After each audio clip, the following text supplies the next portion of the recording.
जय हिंद। आप लोगों ने गुप्त काल के बारे में तो बहुत कुछ सुना होगा। गुप्त काल के कई नाम भी आपने सुने होंगे, जिसमें से हम यहां पर जनरली बात करें कि गुप्त काल को स्वर्ण युग भी कहा गया है। हमारे बहुत सारे राष्ट्रवादी इतिहासकार हैं जो गुप्त काल को सामान्यतः स्वर्ण युग कहते हैं, जिसमें से एक इतिहासकार हैं के.एम. मुंशी साहब। के.एम. मुंशी साहब इसे स्वर्ण काल का दर्जा देते हैं कि इस काल में यहां पर सब कुछ बहुत अच्छा हुआ है, सभी चीजों में हमें उन्नति दिखाई देती है, इसीलिए इसे उन्होंने क्या बोला है, स्वर्ण काल का दर्जा दिया है। तो यहां पर हमारे कुछ इतिहासकार हैं जिसे इसे क्लासिकल युग कहते हैं। क्लासिकल युग का मतलब क्या होता है, कला और साहित्य के क्षेत्र में विशेष उन्नति होना, जिसे हम क्लासिकल युग भी कहते हैं। हमारे एक इतिहासकार हैं अल्तेकर और मजूमदार साहब। हमारे अल्तेकर और मजूमदार साहब जो इतिहासकार हैं, ये क्या बोलते हैं, ये कहते हैं कि यहां पर जो गुप्त काल है ये वो जो वाकाटक काल है, यानी गुप्त और वाकाटक राज्यों का जो सम्मिलित राज्य है, तो गुप्त वाकाटक राज्य की संज्ञा देते हैं इस काल को। वहीं पर एक इतिहासकार और हुए हमारे बार्नेट साहब। बार्नेट साहब इसे पैराक्लिनीज युग कहते हैं। पैराक्लिनीज युग का मतलब होता है कि पैराक्लीज नामक एक शासक हुआ है एथेंस में, तो वहां पर उसके शासनकाल को स्वर्ण युग का दर्जा दिया गया है। उसके शासनकाल में भी बहुत सारा शास्त्रीय परिवर्तन हुआ है, जिसके कारण यहां पर बार्नेट साहब उनके शासनकाल को इस रूप में देखते हैं। पुराणों में इसे मगध राज के रूप में कहा गया है। तो वहीं पर रोमिला थापर जैसे इतिहासकारों ने इसे कहा परिवर्तनों का युग। क्लियर ना बात है आपको सब कि यहां पर इतने सारे नामों से यहां पर इस काल को जाना गया है। नो डाउट गुप्त काल इस सारे नाम का हकदार है। गुप्त काल में बहुत सारे परिवर्तन भी हुए, बहुत सारा साहित्य लिखा गया, बहुत सारे मंदिरों का निर्माण किया गया और बहुत सारा विज्ञान में भी परिवर्तन हुआ। इसी काल में हमने प्लास्टिक सर्जरी को जन्म दिया सुश्रुत साहब ने। लेकिन बहुत महत्वपूर्ण चीज जो आज इस वीडियो के माध्यम से आपको बताना चाह रहे हैं कि यहां पर धर्म में भी बहुत परिवर्तन हुआ, लेकिन हमने हमेशा धर्म के माध्यम से आम जनता की सोच को बदलने का प्रयास किया है कि आम जनता की सोच को कैसे बदलना चाहिए। चूंकि उस काल में या प्राचीन काल में हम बात करें कि व्यक्ति को विज्ञान की तरफ हम कैसे मोड़ें। आज भी अगर हमें किसी बच्चे के दिमाग को डेवलप करना है तो उसको डेवलप करने के लिए हमें कहानियां सुनानी पड़ती हैं, हमें कुछ ना कुछ यहां पर धर्म के साथ उसकी चीजों को जोड़ना पड़ता है। अगर किसी चीज को मना करना है तो मना करने के लिए हम एक धर्म का सहारा लेते हैं कि भाई ये काम मत करना, हमारे धर्म में नहीं कहा गया। जैसे आप देखते हो कि यहां पर कहते हैं कि भाई हम मांस मछली नहीं खाते, क्यों? क्योंकि हमारे धर्म में लिखा हुआ है कि हम ब्राह्मण हैं और ब्राह्मण मांस मछली नहीं खाएगा। आज अलग बात है कि बहुत सारे लोग खाने लगे हैं।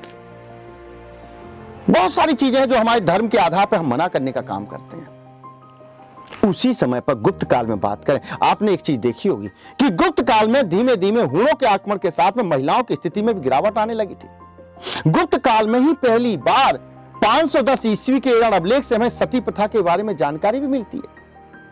यह पहला अभिलेख था जिसमें सती प्रथा की जानकारी मिली। ये सारी चीजें हमें यहां पर देखने को मिली।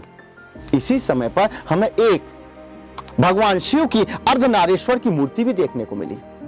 अर्धनारेश्वर यानी भगवान शिव को नर और नारी दोनों रूपों में बताया गया है। क्या आपने कभी सोचा कि भगवान शिव को हमने अर्धनारेश्वर के रूप में क्यों बताया होगा?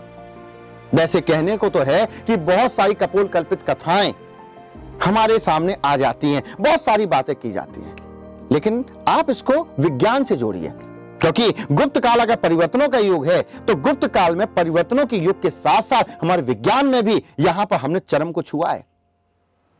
आर्यभट्ट, वराहमिहिर की वराह संहिता, ब्रह्मगुप्त का कहना चाहिए ब्रह्मसूत्र, कई ग्रंथ हैं ऐसे जहां पर हमने न्यूटन के सिद्धांत से पहले सिद्धांत दे दिया, जहां हमने पृथ्वी को यहां पर पहले बता दिया कि पृथ्वी गोल है।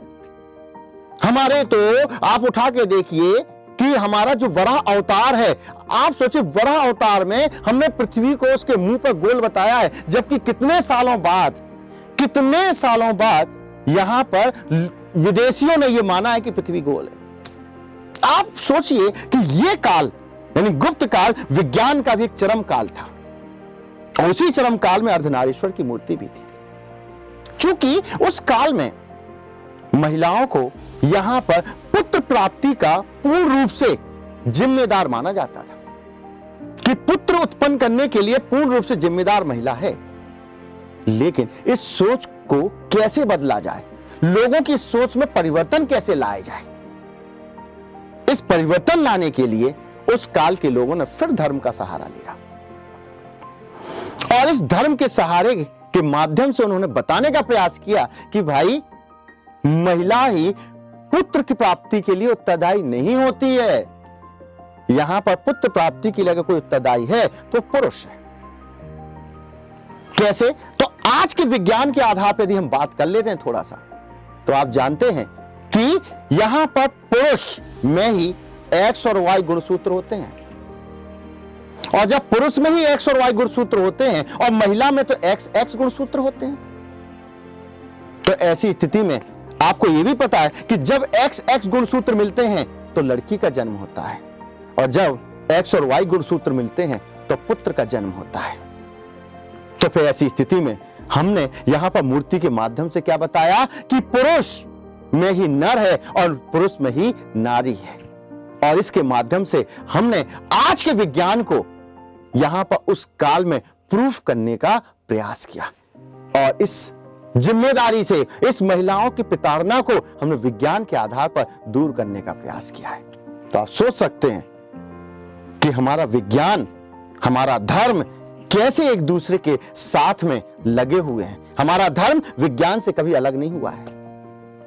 इसीलिए भारत महान है, और भारत के जो लोग हैं, चाहे विज्ञान हो चाहे धर्म हो, ये दोनों ही महान हैं। जय हिंद, जय भारत।